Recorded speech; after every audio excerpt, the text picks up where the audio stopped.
And maybe if I had one advice I want you to remember before racing UTMB, is this one. Hey guys, welcome back to my channel and welcome to South Downs National Park in beautiful South English Coast. It's 1 week, a bit more than 1 week before TDS by UTMB. TDS being the second longest race of UTMB, 145 kilometers for 10,000 meters of elevation.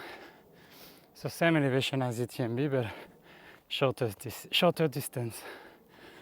But today's video is not about TDS. I'm actually doing one of my last runs before TDS, and I wanted to take the opportunity of this run to make a video about UTMB. I had the privilege to finish UTMB last year, and I thought I would do a video sharing my very honest, humble personal advice to become a UTMB finisher. So let's talk about the first section, from Chamonix to Les Houches. Obviously, the atmosphere in Chamonix is absolutely electric. You're gonna be under a lot of adrenaline, and that's fine. You're gonna start in the street of Chamonix, very busy, a lot of people cheering you on, very noisy. First, expect a little bit of traffic, and that's okay, don't worry. You have a lot of time to catch up. You don't actually reach a single track before, just after Les Houches. So do not worry too much about this traffic jam. You have plenty of time to catch up. You're gonna start, nothing much to say about this first section. It's quite runnable. I know this year actually the section is gonna be on the road because they experienced some rock falls. So that might not be the most picturesque part.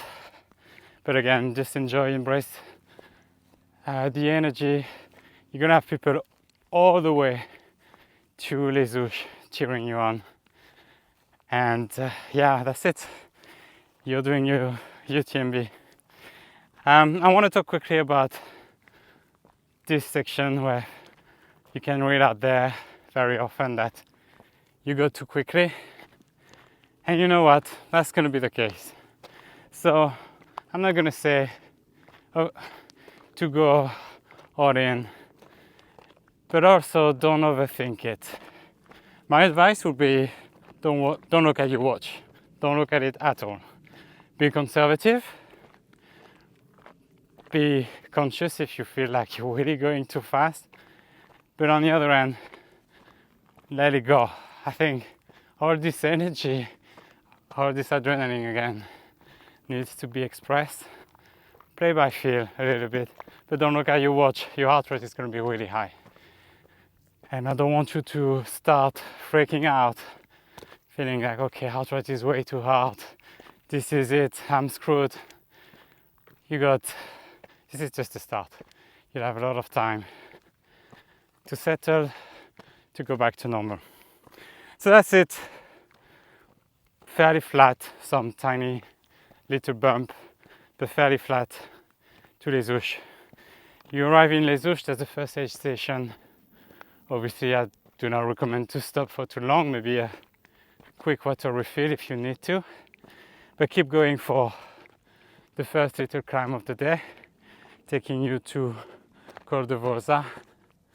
And it's not a difficult one, not too long.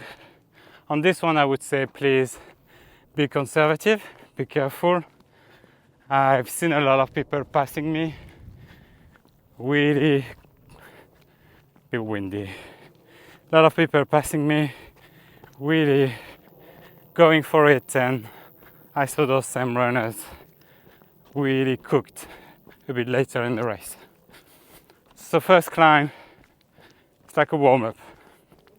You arrive in Col de Vorza, and you go your first downhill to Saint-Gervais. On this one, please be super conservative. And I want to talk about downhill. And maybe if I had one advice I want you to remember before racing UTMB, is this one. The game is about being able to be very steady pace downhill, never too fast, but also never too slow. And most important, be able to run downhill until the end. That's what's going to make a massive difference. So if you really go too fast to Saint-Gervais, the very first downhill, you could damage your quads and you're going to pay it a bit later in the race. So conservative to Saint-Gervais. You arrive in Saint-Gervais, it's almost more noisy than Chamonix. Great atmosphere, enjoy it, get a little refill, a bit of food, but again, don't waste too much time. It's easy just, to enjoy a little bit the party and think about your time. Obviously, even if you're not going for a time yourself, think about how you manage cut-off time and the buffer you want to build on it to never be under pressure. After Saint-Gervais, you're heading up to Mont-Blanc. That's a fairly easy climb. It's going to be probably beginning of the night. So I'd say you can go and push a little bit for it. Start the night with a good rhythm. Don't fall into a too easy hike pace. It's not too long, so it's worth pushing a little bit. You arrive in Les Contamines Montjoie. That's the first stop where it gets very busy. And my advice would have been, don't stop for too long. You got Balm waiting for you later, but it's not going to be the case anymore. And that's for environmental reasons, so it's very good. So take the refill you need in Contamines Montjoie, but expect a lot of people. Don't waste too much time. After Les Contamines, by the way, you still have lots of people, even if it's very late. And you're heading up to Notre-Dame de la Gorge.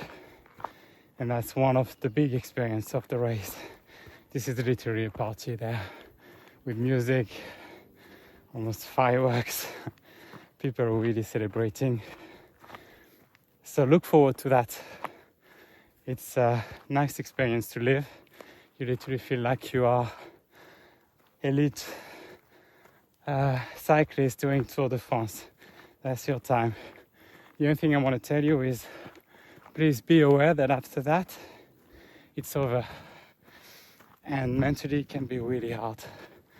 So enjoy it, but keep in the corner of your head that after that the night and hard work really start, and the transition is quite difficult. Finally being on your own, just hearing your step and your pause hitting the trail. This climb to called Croix du Bonhomme, it's not too difficult, not at all. It's just long and it can be really dragging. Just be ready for it. It's going to take some time. Find a good pace. I think what I did last year is maybe falling into a slow hiking pace and losing a bit of time. So keep thinking that sometimes you need to give a little push, get some more momentum in, but nothing necessarily too difficult. You arrive at the top,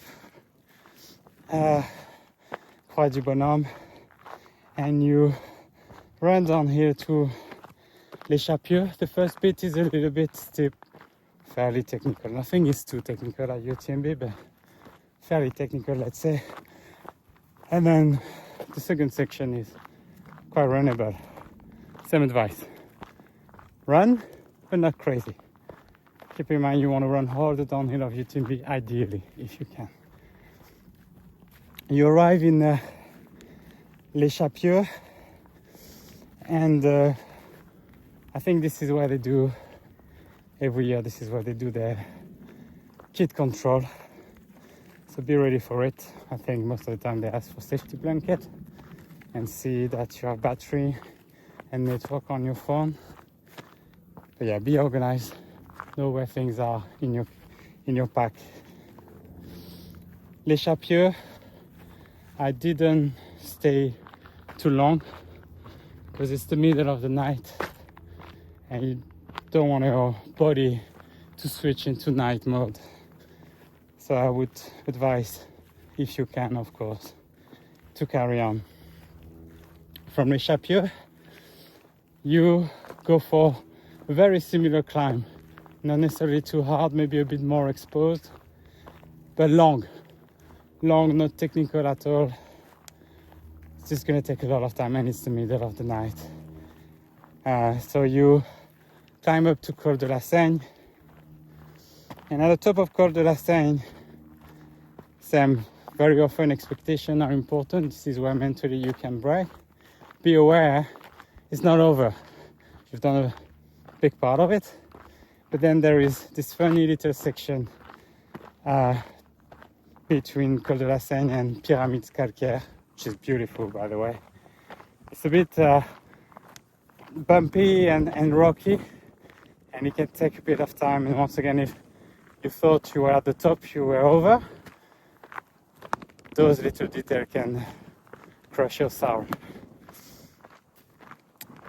Arriving Pyramid Calcaire, then you finally go down here. You can see Lac Combal down there, depending on your time. It might be sunrise, and it's absolutely beautiful. It's not necessarily a technical descent, quite rocky, and your legs are a bit tired. I mean, at least your body is a bit tired. You finished the night, or you've done a big part of it. And yeah, I did struggle a bit on this descent. Even I don't think there's anything really difficult. Once again, keep this mindset. If it's downhill, even if I feel it's ridiculously slow, shuffle running, do it. Because if you fall into walking downhill, it's gonna have a massive impact on your time. You arrive in Lac Combal. There's an aid station there. If, depending on your time, if you're one of the faster runner and it's still nighttime, I would say don't stay too long. Keep going. You got Courmayeur waiting for you. That's a big milestone. It's halfway through. If you are like me, a bit slower and it's the morning, I think it's good to reset a little bit, not too long, but reset a little bit in Lac Combal. From Lac Combal, then you got a flat section to start, and it's not too long before you start a little climb. Nothing difficult. Just, again, I think it's really important to be aware of the route, to never be surprised by what's coming, not feeling like this is it, we are in Courmayeur, when you're actually not there. With this climb, not too difficult, but it has to be done. And then quite a long downhill and very runnable. Pay attention. It's not technical at all, but this is where I fell last year. I guess it's a double-edged sword. When it's very runnable, you lose your focus and you can always stumble on the rock, and that's what happened to me. I hit a rock last year quite badly. You can see it if you look at my video of the race. But yeah, I was lucky and was still able to carry on. You arrive to Chercourt, I'm not sure how you say it. That's basically a ski lift, kind of ski lift station, part of the Courmayeur ski resort. And you got an aid station here, but definitely don't stop too long. Like Courmayeur is literally just next door. you carry on going downhill. The last bit is a little bit steep and some kind of dirt, which can be a bit slippery, but nothing too difficult. Just, again, pay attention and keep running downhill. Arriving in Courmayeur, obviously that's the big station. You get your drop off. You got your drop bag. So it's really time to reset, get some food, change your clothes, change your socks, do whatever is needed. Take your time, but on the other end, it's really easy to waste way too much time. Be organized. If you have crew and someone coming for you, I would recommend to create a list and share it with them. So you know this is step 1, 2, 3, 4. And they can help you through that, because you're going to be tired and lucidity is not going to be at the best. So yes, Courmayeur, then you go to Refuge Berton. So you start climbing in the city of Courmayeur. You got maybe 1 kilometer on tarmac, and then you reach what's not even a single track. It's quite a large trail. You got a lot of family going there to walk on a Saturday. But yeah, you have this climb to Refuge Berton. I think it's steep, but really not technical, not too long. I do recommend to push this one. I think after Courmayeur, you want to give a good signal to your body, and if you can, push, because after that you're gonna have this long balcony, and we'll talk about it later. So go to the top of Refuge Berton. You got an aid station at the top. You can reset, and I would recommend to take a little bit of time here to reset, because the next section is crucial. There is this long balcony from Refuge Berton to Refuge Bonatti, and then downhill to Arnouvaz. It's beautiful in terms of view. It's absolutely amazing, and this is really where it can make a big difference on your time. It's fairly flat, and you got this long station, very runnable, but it's not totally flat. You know, it's always a bit bumpy, and that's the mistake I did last year. You feel like running is not worth it, because you run for 10 meters, then you stop because you got this tiny climb, and it makes a massive difference. Even if you run for 10 meters, do it, run, power hike, the little bump, and then give a little push again to run again, even if it's a slow shuffle. All those seconds add up. Yeah, so that's really, for me, a big advice. You arrive to Refuge Bonatti, you got a short but very steep climb, quite nasty, to arrive to Refuge. The view is absolutely amazing. Myself, I needed to do a little nap here, just a power nap, 10-15 minutes. If you need to, do it. If you feel good, carry on. And from Refuge Bonatti, then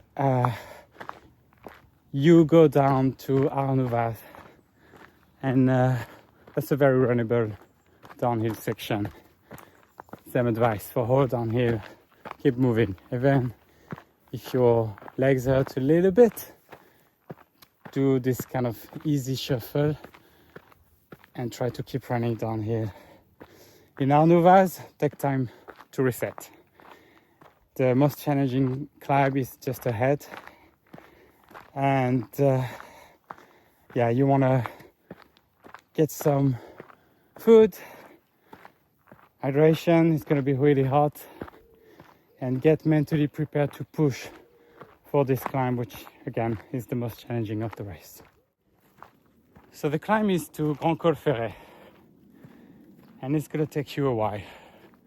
And you're going to see at this stage a lot of people stopping, sleeping on the side, and stay on your race. You're doing a good job. If you really need to stop, do it. But if you can, start being conservative and find a pace you can really sustain until the end. It's quite steep at the end, It's quite exposed. But just, yeah, be ready for it. That is your very hard climb of the race. You arrive at the top and you're leaving Italy to go to Switzerland. And there's another key point of the race. Got this very long, it's almost 10 kilometers downhill to La Foulée. And it sounds good. Runnable, 10k down here. But on the other hand, if you're not able to run at all, those 10 kilometers are gonna take forever. This is why I keep going to this steady pace, conservative, but always moving down here. You want your quads to be able to run this section. And if your legs are able to run, but you just mentally feel a bit fatigued, this is the moment to remind yourself to give a little kick. Your legs are going to follow. At the bottom of this downhill, this is actually not the bottom, but you arrive in La Foulée, which is a decent sized aid station. So do what you need to do in this aid station, but my advice is really not to stop for too long, because the downhill is not over, so you don't want to lose your momentum. Keep pushing through, continue this downhill. It's even more runnable after La Foulée, and you're heading to Chamonix. Here is another big advice for me. Keep in mind, at the end of this downhill, you're not in Chamonix. You're very close, but if you look at the map, there is a little bump before arriving in Chamonix. I didn't expect this one, or at least I didn't anticipate it would be a bit challenging. I think, to be honest, it's not challenging at all. But when mentally you think you made it, you arrive to the next kind of the next stage, and you don't, and it takes you a good hour after that. It's really hard mentally, and I got very frustrated last year. I arrived in Chamonix very tired and frustrated, and I had to take a long nap. So you got this, as I said, small climb. I don't remember, it's probably 300, 400 meters in Chamonix, depending on how fast you are, but it could be the beginning of the night, or at least the end of the day. So I think Chamonix is a key moment. A lot of people arrive in Chamonix very tired. That was my case. Please do not quit, or at least do not make any decision before you leave Chamonix. Arrive in Chamonix, do a nap if you need to, refill, meet your crew if they are there, see how you feel, and give it a try to go again. Please do not make a decision before. I think a lot of people drop out in Chamonix when actually it's just a very hard time, and you can really have time to feel better after. If you try to push after Chamonix and it's really not going well, it's not going to be really difficult to turn around and come back. From Chamonix, basically, you can tell yourself, no climb are going to be very long, but they're going to be very steep. But it's a good way to see it. See the climb moving forward as something that is not going to take you hours and hours. It's going to be challenging, but little push and it's done. So you got 2 from Chamonix leading to Valorcine. So the first one from Chamonix going up and then going down to Trient. So from going up to Col de la Forclaz, going down to Trient. So yeah, just push. And down here, same approach. You arrive in Trient, another aid station. From here, I think it's really how you feel.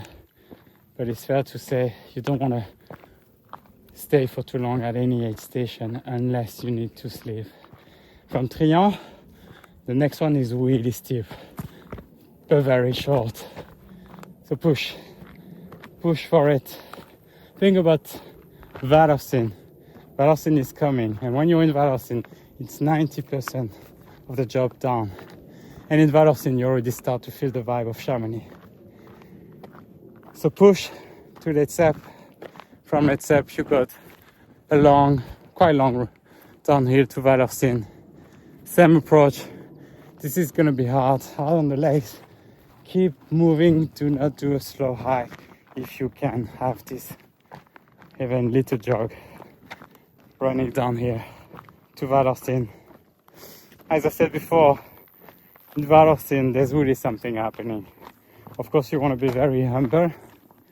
Everything can happen. You got a long climb coming, but you can see a lot of people coming and telling you Chamonix is next door. You can see they expect you to be a finisher. So take this energy. Take the time you need. Myself, I wasted way too much time down here, so I was actually close to the cut-off time last year, so I had to go very quickly. But it did work well for me. After Valorcine, there is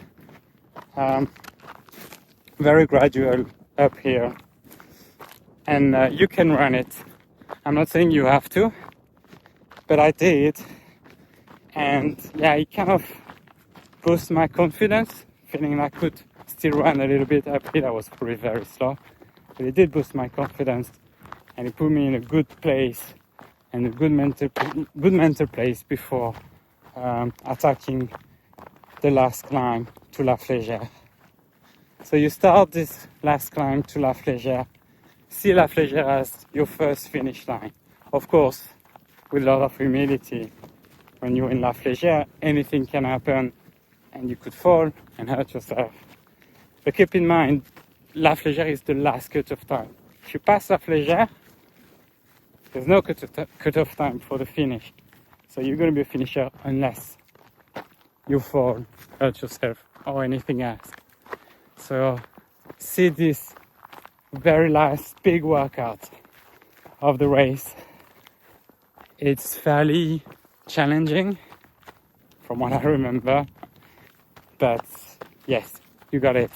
Halfway through there is a funny part where you're halfway through the climb and there's a tiny bit going downhill and quite technical actually. Some rocks and roots. It's very short. Don't take any risks, be very conservative. It's really not worth it. So take really the time you need, see it as a break in the middle of your climb, and then you carry on. You go up to La Flégère with this first section, very steep, but then once again you got a lot of people up there, very nice vibe, and starts to sound very good and feels very good. At the top you can just reset a little bit. You just have one last downhill to arrive to Chamonix. Get some water if you need to. And then the downhill, the first bit is rocky, and then you got a section with a bit of roots.